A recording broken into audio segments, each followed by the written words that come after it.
Hola, ¿cómo están alumnas y alumnos de esta maestría en Administración Pública? Bueno, pues yo soy Carlos Espinosa y voy a tener la enorme oportunidad de compartir con ustedes esta materia de régimen jurídico y aplicación de la legislación en nuestro sistema jurídico, una materia que la verdad es que me gusta mucho y me apasiona siempre poder compartir con ustedes estos temas. Y bueno, pues como se habrán dado cuenta ya en el material que les he compartido en la plataforma, pues es una materia bastante amplia que da mucho para analizar, pero bueno, pues dado lo corto de nuestro espacio y de nuestro modelo, pues trataremos de hacerlo dinámico y les pediría y de antemano les agradezco su atención a estos videos que seguramente fortalecerán un poco el material escrito que les estoy compartiendo y los encaminarán a que elaboren un proyecto académico que cumpla ahí con los requisitos que nuestro programa exige, pero sobre todo que esta experiencia sea un proceso formativo interesante y que, bueno, termine de ampliar esta visión que tienen ustedes hoy en este interés que han mostrado por permanecer en la maestría en Administración Pública. Les doy la bienvenida a este curso y les agradezco de antemano su atención. Vamos a tratar en este primer video dos unidades. Una de ellas tiene que ver con el régimen estatal y yo creo que el objetivo de esta unidad, más allá de lo que marca nuestro programa académicamente, yo quiero que nos vayamos con una concepción del Estado desde una perspectiva de la administración pública, es decir, más allá de lo legal, vamos a sentarlo un poco en lo que es funcional y en lo que es cotidiano. Y vamos a ver que a esta concepción se ha llegado por varias doctrinas, es decir, por varias corrientes de pensamiento que se han ido articulando a lo largo del tiempo y que, bueno, pues hoy conciben a esto con lo que nosotros vivimos en esta normalidad social, democrática, republicana que es el Estado. Y también vamos a ver en esta unidad de manera muy breve y sintética, y para eso les dejo el material para que puedan estudiar con detenimiento, cuáles son las actividades, atribuciones y fines que desarrolla el Estado, particularmente en lo que a nosotros corresponde en la esfera administrativa. Es muy importante esta unidad porque, bueno, pues sienta las bases para que entiendan cómo funciona el aparato público, esto que les digo hemos llamado Estado, gobierno, a veces confundimos estos límites difusos del lenguaje, pero bueno, para que pueda actuar en apego a lo que también es muy claro que es el marco de la ley. Para empezar, bueno, vamos a ver qué es el Estado como un órgano de la administración pública. Si nos apegamos al derecho administrativo y estudiamos a grandes teóricos y grandes pues, legisladores y doctrinarios como Gabino Fraga, entenderemos que el Estado, perdón, no es una comunidad política o como un territorio con población. Es decir, cuando hablamos con personas expertas como lo son ustedes en la administración pública, entendemos que el Estado es una organización jurídica que actúa mediante órganos y dependencias para algo muy importante: satisfacer necesidades colectivas. Es decir, es necesario brindar salud, alguien lo tiene que dar. Es necesario brindar educación, alguien tiene que asumir responsabilidad y esa responsabilidad la hace el Estado. Ya iremos desglosando estos temas más adelante.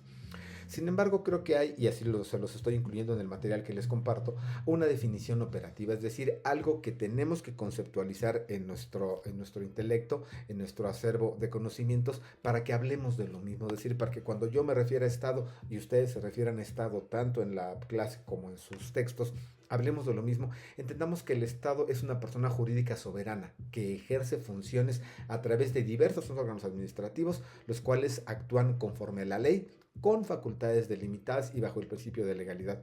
Dicho en otras palabras, es decir, es algo que no existe materialmente como las personas, con esta encarnación, digamos, material, pero que sí es una persona jurídica, es decir, que tiene personalidad y existe por el atribuciones de la ley y que a través de diferentes dependencias u órganos administrativos hace ciertas cosas y está limitado ese actuar, es decir, no porque sea el Estado poderoso puede hacer lo que quiera, sino hay un principio y este principio es la ley. ¿Qué elementos destacan al Estado, insisto, como órgano de administración? Bueno, primero la titularidad del Poder Ejecutivo. El Estado como tal posee una autoridad legítima para emitir normas, ejecutar políticas públicas y resolver conflictos. Es decir, es lo que hoy conocemos que hace el presidente, en nuestro momento la presidenta de la República. Tiene una organización estructurada, claro, es decir, el Estado lo encarna, lo manifiesta una persona, pero también tiene una organización, es decir, tiene instituciones, dependencias y organismos que actúan a través de concederle los cargos públicos a alguien. Es decir, alguien es el titular de la secretaría tal, alguien es el titular de la dependencia tal, alguien es el titular. Es decir, hay una persona humana, más allá de lo jurídico, que encarna esto. ¿Qué finalidad tiene? Bueno, el interés general, es decir, no actúa para su propio beneficio, sino para el beneficio de la colectividad. Desde luego, no correspondiendo a intereses privados, sino a intereses democráticos de todas las personas. Y además se distingue también por su aparato administrativo activo, es decir, es el Estado quien presta los servicios, no es el presidente de la República el que da las becas, no es la presidenta la que crea el hospital, es decir, es el Estado encarnado en esa persona, manifestado en esa persona, quien regula las actividades y toma esas decisiones. Es decir, no es el policía el que te lleva a la multa cuando manejas bajo los efectos del alcohol y te detienen al alcoholímetro, no es el policía, es el Estado cuidando a los ciudadanos y lo tiene que hacer a través de un policía. Vamos a ver, encontrarán ustedes en su apunte un recuadro didáctico que me parece muy adecuado. ¿Qué es el Estado? Es un conjunto soberano, es decir, que tiene voluntad por encima de la mayoría de instituciones, normas y población. ¿Cómo se relacionan? ¿Cómo esto puede materializarse? Bueno, a través de una persona que en este caso es el titular del Poder Ejecutivo o la titular del Poder Ejecutivo. ¿Y cuál es la diferencia entre el Estado y la administración pública? Bueno, que la administración pública es el conjunto de órganos, dependencias y organismos que ejecutan las funciones del Estado. Es decir, es la policía, es el IMSS, es Petróleos Mexicanos, es la Comisión Federal de Electricidad. Son todos estos lo que hacen. Es decir, la administración pública es el instrumento operativo, es quien hace realidad lo que el Estado tiene que hacer. Sí, y ahí se los marco. La idea para resumir este cuadro es: la administración pública es la expresión cotidiana del Estado, donde actúa la administración, actúa el Estado. ¿Cómo llegamos a esta ficción de que el Estado es una persona? No lo es, tiene nombre y apellidos, no los tiene. Bueno, sí los tiene, pero vamos a ver que hay a este respecto. Por eso les decía que esta materia es apasionante, la teoría del Estado es enorme, porque ha generado diversas doctrinas que tratan de explicar cómo a esta creación intelectual del hombre evolucionado, por llamarle de algún modo, hemos llegado. Es decir, cómo pasamos de la organización social de las tribus primitivas a esto que hoy llamamos Estado y esta organización. Bueno, vamos a ver que hay varias cosas que han llevado a esto. En primer lugar, tenemos lo que es la doctrina organicista, es decir, aquella que entiende que el Estado es un organismo vivo, es decir, cada institución es un órgano especializado, imaginándolos, y por eso se llama organicista. La administración es el cuerpo, es el conjunto de órganos ejecutivos, y el aparato administrativo son las manos, es decir, son cada uno de los órganos, cada quien hace ciertas cosas. Si lo vemos bajo la óptica de esto, es decir, si el Estado fuera un ser humano en esta misma integración, el cerebro no puede hacer las cosas que hace el estómago y el páncreas no puede hacer las cosas que hace el intestino. Cada uno tiene una especialización, pero trabajan coordinados por algo, es decir, bajo esta condición. Por eso se le llama órganos del Estado, así como órganos del cuerpo humano. Entonces, ¿cuál es el ejemplo de esto? Bueno, las secretarías, direcciones generales, organismos centralizados son órganos con funciones específicas: salud, educación, finanzas, seguridad, así como los pies, las piernas, el aparato fisiomotor es el encargado de darnos movilidad. Así, el aparato respiratorio es el encargado de darnos oxígeno y limpiar nuestro cuerpo. Bueno, esa condición. Esa es la primera versión de este ver, y creo que es muy fácil de relacionar. Teoría organicista es un órgano, lo visualizamos como un cuerpo. Pero también hay una doctrina institucional que señala, es como que menos didáctica, pero considera al Estado como una institución jurídica permanente que trasciende a los gobiernos. Es decir, es algo que existe independientemente del gobierno. En las elecciones seleccionamos al gobierno, pero el Estado permanece. Es decir, la administración pública opera como una institución del Estado, no del gobernante. Es decir, no manda el presidente, manda el Estado. Elegimos a quien encarna el Estado. Promueve estabilidad, continuidad y profesionalización. Este tipo de doctrina pues es la que separa claramente al rol del Estado del rol del gobierno en turno. Es decir, el gobierno es parte del Estado, pero el Estado está siempre por encima de todo esto. Por ejemplo, la Secretaría de Hacienda funciona sin importar qué presidente esté en el cargo. Cobra impuestos sí o sí. Es decir, sus atribuciones son permanentes. Llegó el presidente fulano y no va a cobrar impuestos. A ver, no te están preguntando. Eso existe. Este ejemplo es muy claro en donde el gobierno está subordinado o sometido a ese ente mayor que es el Estado. Lo vemos en el modelo norteamericano, donde incluso los presidentes son sujetos a ciertas condiciones y a ciertas restricciones que el Estado americano, el Estado norteamericano, hace prevalecer. Y hay una doctrina más que es como que más, digamos, ecléctica. Es la doctrina del Estado persona. Es decir, el Estado es visto como una persona jurídica capaz de actuar mediante representantes. Como no puede bajarse la bandera o el águila de la bandera de México a hacer algo, es decir, ocupa a la administración como un vehículo para intervenir en la vida social. Los servidores públicos, se los decía, actúan a nombre del Estado y permite entender que los actos administrativos son una manifestación de la voluntad. Es decir, la imposición de una multa de tránsito no es un capricho del policía, es el cumplimiento de la sanción por haber infringido una norma plasmada en un documento que no redactó el policía, que lo redactó un órgano del Estado, en este caso el Ejecutivo, o si es en infracción a una ley, el legislador permanente. Es decir, a partir de eso y de esa manera vemos que una resolución administrativa, en el caso de un conflicto, no la firma, no lleva solo el sello de la Secretaría, o una sentencia no lleva la firma del Poder Judicial, sino un funcionario, un juez, un administrador, alguien que actúa en representación del Estado. Es decir, el Estado existe, el gobierno existe, pero el gobierno se pone en personas y estas personas son quienes lo representan. Por otra parte, y una doctrina más, es la que ve al Estado como el Estado servicio, afirmando que el Estado existe sola y única y exclusivamente para prestar servicios a la sociedad. Para esta doctrina, que es un poco más tajante, la administración es un sistema de prestación de servicios públicos. Es decir, responder a las necesidades colectivas es la función del Estado. Brindar agua, luz, educación, seguridad, justicia. Y evalúa al Estado no por su doctrina, no por su intelecto, no por su capacidad, sino por su eficacia y resultados. Por ejemplo, los organismos de agua potable encarnan esta doctrina. Oye, es que ahora nos dan el agua muy bonita. A ver, no importa. El agua es agua y tu función es entregarme agua puntual y de manera constante y en condiciones de salubridad adecuadas. Tan, tan. El Estado presta ese servicio. No importa si hay un director del organismo de agua, si es una directora, si el agua la tratan y le dan una bendición antes de que salga del pozo. No me interesa. El organismo de agua es eficiente si yo abro la llave y sale. Si no, no funciona. Es así de simple. Entonces, así evalúa el Estado. Les dejo un cuadro para que puedan hacer la comparativa y la puedan ver también más adelante. ¿Cuáles son entonces las actividades, las atribuciones y los fines del Estado en materia administrativa? Y distingamos estas tres cosas. El Estado realiza su actividad administrativa a través de actos, decisiones, servicios, regulaciones y algo que es global, políticas públicas. Estas acciones deben estar justificadas por un fin y contar además con atribuciones legales. Por ejemplo, en su actividad administrativa el Estado presta servicios públicos, regula actividades privadas, ordena el territorio y el desarrollo urbano, ejecuta políticas públicas, administra recursos financieros, humanos y materiales y garantiza derechos y satisface necesidades colectivas. Por ejemplo, actividad de servicio público, brinda agua, educación, salud. Actividad de policía o de política administrativa, es decir, da licencias, permisos, verifica, emite sanciones. Unas actividades de fomento, bueno, de estímulos económicos, becas, apoyo a las empresas.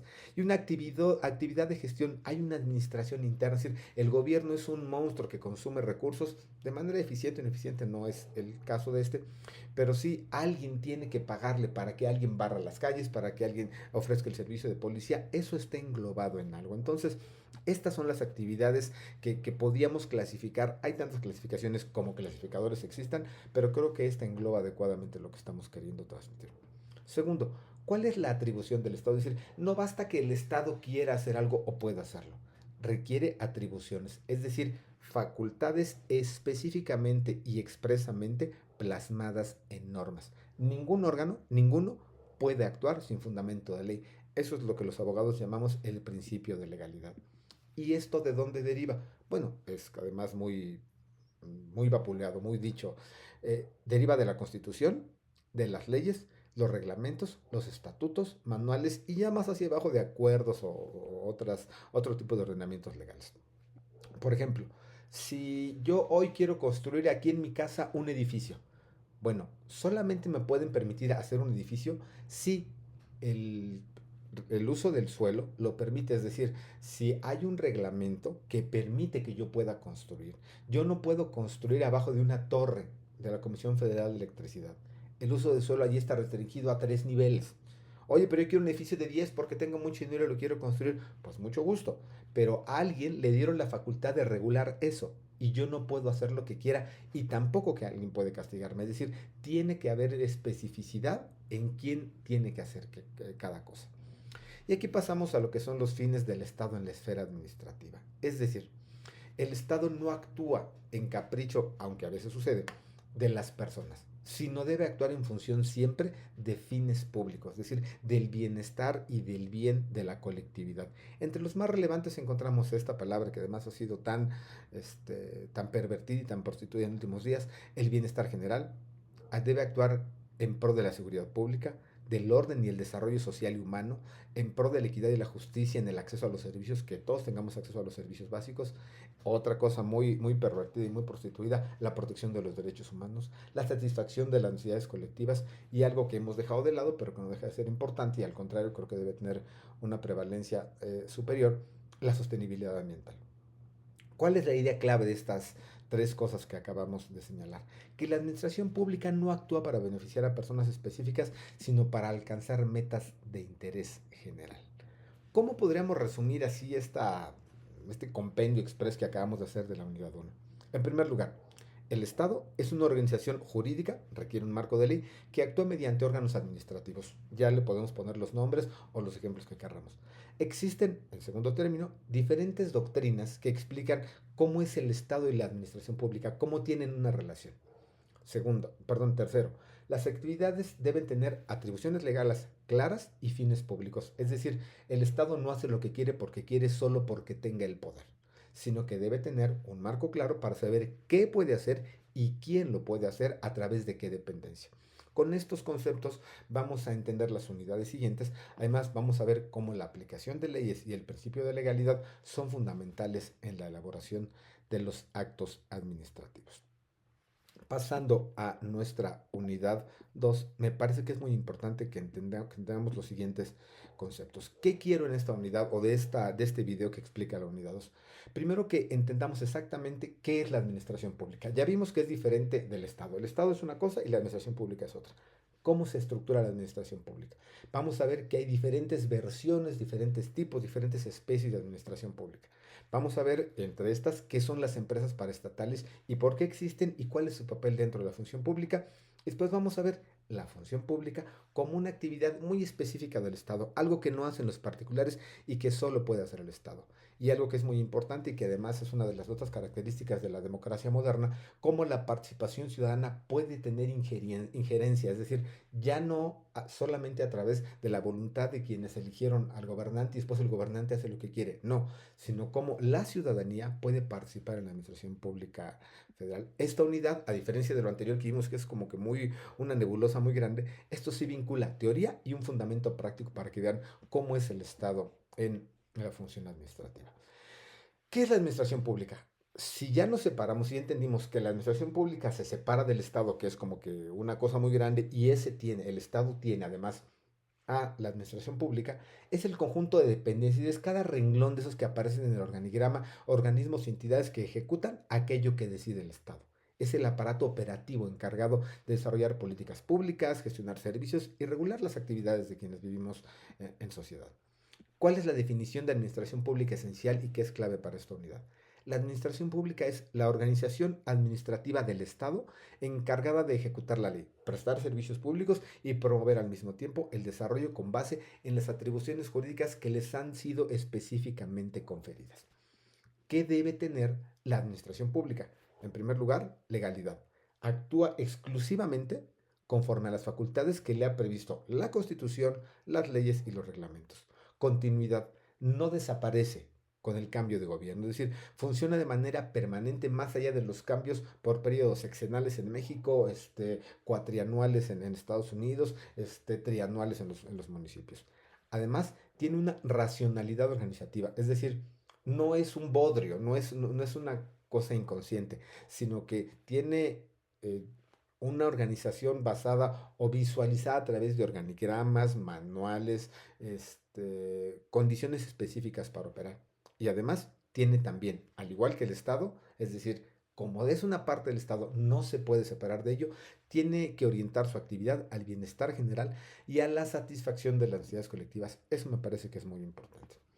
La literatura ha clasificado a esta enorme cosa que es la administración pública, decía Thomas Hobbes en el libro Leviatán, que nada se parece tanto al monstruo aquel bíblico de Leviatán como el Estado, bueno, la administración pública no se queda atrás, también es una cosa muy compleja, muy enorme, pero bueno, en la literatura jurídica y administrativa mexicana se distinguen dos grandes tipos de administración pública, la centralizada y la pública paraestatal. La administración pública centralizada, es decir, son aquellas dependencias que están directamente, imaginemos el organigrama del Poder Ejecutivo como una pirámide, todo aquello que está subordinada, que tiene rayita directamente hacia el Poder Ejecutivo. Aquí encontramos las Secretarías de Estado, la Consejería Jurídica del Gobierno Federal, algunos órganos desconcentrados y algunas oficinas de coordinación del Ejecutivo. Es decir, son aquellos que si tuviéramos un organigrama de todo el gobierno federal, estarían ahí. Son aquellos que tienen línea directa con el presidente o con la presidenta de la República. ¿Qué característica tienen? No tienen personalidad jurídica propia, es decir, no son por sí mismos. Sus decisiones se consideran actos del Poder Ejecutivo. ¿Los ejecuta alguien más? Sí, pero siempre sometidos al criterio del Poder Ejecutivo y su estructura, cómo cada uno de esos cuadritos se desdobla en muchos más cuadritos al interior, está definido en una ley orgánica. Por ejemplo, la Secretaría de Hacienda, la Secretaría de Educación Pública, la Secretaría de Salud forman parte de la administración centralizada. Y aquí es donde, haciendo una pausa breve aquí en este esquema, vale la pena señalar, ese es el poder del presidente de la República, ese es el poder de la persona presidente de la República. ¿Por qué? Pues porque tiene bajo su control nada más y nada menos que a todas las secretarías del Estado, Defensa, Marina, Salud, Educación. De ahí que se integren los equipos de trabajo y por eso entendamos que las decisiones que toman las secretarías que tienen vinculación directa o subordinación directa con el Poder Ejecutivo se entienden como decisiones de él o de la presidenta en turno. Es decir, es quien decide ciertas cosas con un marco restringido que no es pleno, pero bueno, cuando estas decisiones se toman únicamente desde la cabeza y pensadas más con una vocación filosófica, doctrinaria, enfrentamos lo que creo que es de todos conocidos que estamos viviendo. Otra parte de la administración pública que no está centralizada es la administración pública paraestatal, que también me parece muy importante, porque incluye ciertos organismos que tienen personalidad jurídica y patrimonio propios, es decir, que son creados por su complejidad, por la complejidad de lo que van a hacer, requieren funciones técnicas o administrar sectores estratégicos. Por ejemplo, mmm, Pemex, Comisión Federal de Electricidad. A ver, el presidente o la persona presidente de la República puede ser excelente político, pero hay cosas que requieren decisiones técnicas muy particulares. Por ejemplo, en materia de energía, por ejemplo, en materia de petróleo.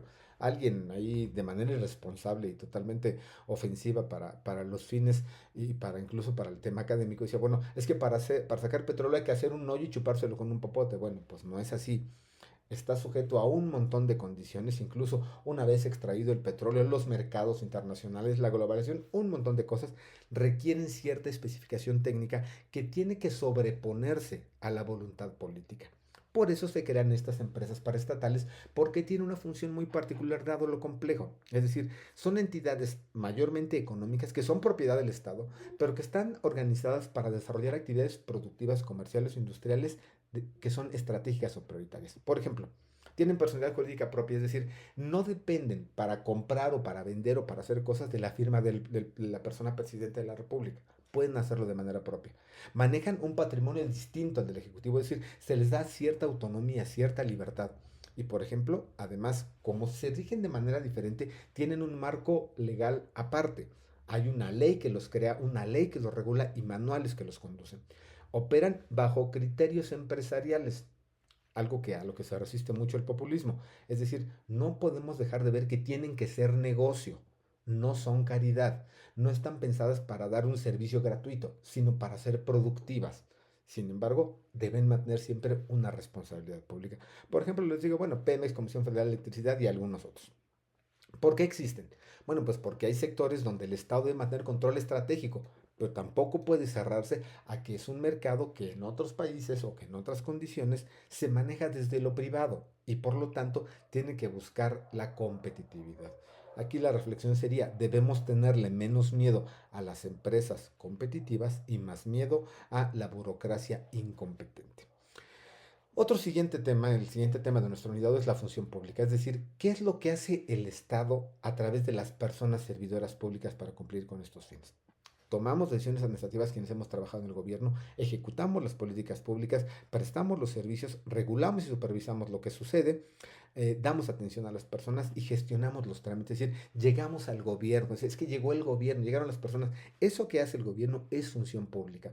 ¿Qué es muy importante? Bueno, que el gobierno se rija bajo ciertos elementos esenciales. La profesionalización, es decir, que tengamos personas capaces para hacer lo que están haciendo, particularmente porque se administra un recurso que es de todos, no es del presidente, no es de la presidenta, no es de los diputados, es un recurso de todos al que todos aportamos, o la mayoría deberíamos aportar en el pago de impuestos, y además requiere ética y responsabilidad, legalidad y además imparcialidad. Oye, solamente voy a brindarle servicio de agua a aquellas colonias donde gané en mi elección y los que votaron por el otro partido, esos que no reciban. No, eso, la función pública supera la visión ideológica y mucho más la visión partidaria. Debe ser un tema estrictamente profesional, imparcial. La función pública no son los empleados del gobierno, es un sistema estructurado de responsabilidades y facultades necesarias para que el Estado actúe de manera legítima y además eficiente. Y finalmente nos acercamos al punto que culmina nuestra unidad 2, la participación ciudadana como parte de la administración pública federal. ¿Por qué deberíamos existir los ciudadanos? ¿Por qué deberíamos los ciudadanos opinar sobre lo que sucede más allá del momento cúspide o del momento cumbre de la democracia que es la elección? Bueno, la participación ciudadana es un mecanismo institucional que le permite a las personas influir, vigilar o colaborar con la administración pública. Específicamente, más allá de lo municipal y lo estatal, en el ámbito federal hay ciertas instituciones, el IMSS, el Petróleos, sean empresas, sean centralizada o administración paraestatal, tienen consejos consultivos, tienen Contraloría Social, se dan sistemas de auditoría con participación ciudadana, hay gobierno abierto y transparencia, estos esquemas de transparencia que tantos embates han recibido últimamente, pero que tan eficientes son para la rendición de cuentas. Y además, estos esquemas que además hoy están accesibles, pues bajo esto, ¿no? Bajo las plataformas digitales, las redes sociales, en fin. ¿A qué tenemos derecho con todo esto? Bueno, tenemos derecho la ciudadanía a la información, a participar y a ser partícipes de la vigilancia de los recursos públicos. Les decía hace un momento, los servidores públicos no administran su negocio, administran el gobierno que es de todos. ¿Qué ejemplo les puedo brindar en esto? Bueno, que en los programas sociales federales no deberían repartirse de manera aleatoria. Es decir, los comités de Contraloría Social deberían ser activos participantes en la supervisión de la operación y sobre todo reportar las irregularidades. Esto hace que la ciudadanía sea coadyuvante en el aparato administrativo, es decir, que no se haga la voluntad del servidor público, que no es la voluntad del Estado, sino la voluntad de las personas. Esta es la lógica del pueblo bueno y sabio, pero encausada adecuadamente. Finalmente, esta unidad espero les haya permitido comprender que la administración pública es el aparato operativo del Estado, que tiene dos vertientes, centralizada y paraestatal, cada una con funciones jurídicas y operativas diferentes, y que las empresas paraestatales tienen una característica especial porque además representan el Estado como un actor económico, el poder económico del Estado es enorme, que la función pública es eso que hacen los servidores públicos y requiere fundamentalmente ética, profesionalización y actuar dentro del marco de ley. Y todo esto englobado en un piso o en un techo, como ustedes lo quieran ver, donde la participación ciudadana fortalece el funcionamiento de la administración pública federal y legitima, es decir, hace que los gobiernos se sientan respaldados por las personas y las personas respaldadas por el gobierno. Con esto que hemos comentado, es la base para entender su actividad de esta semana, que es un ensayo sobre lo que es el gobierno. Es decir, necesito que me digan qué es el Estado con esta lógica y con algunos documentos. Si tienen alguna duda, puedo compartirles algo más de información para que vean. Creo que les mandé una guía de qué es lo que esperamos del Estado. Que ustedes echen un clavado, se vale, a ver, se vale buscar, no se vale copiar y pegar. Y creo que ustedes ya son profesionistas de un nivel mucho más avanzado. Creo que pueden ustedes avanzar hacia elaborar y hacia mostrarme su criterio. No voy a evaluar su conocimiento como grandes hombres de Estado. A ver, necesito que me plasmen lo que ustedes visualizan como lo que es el Estado para saber que estamos hablando de lo mismo y avanzar con claridad hacia sus siguientes temas. Yo hasta aquí cerraría este primer video. Estaremos encontrándonos en otros dos más. Y bueno, pues estaré atento a cualquier duda que puedan ustedes tener para que podamos avanzar y darle continuidad a nuestro trabajo. Les agradezco mucho su atención y que tengan una excelente semana.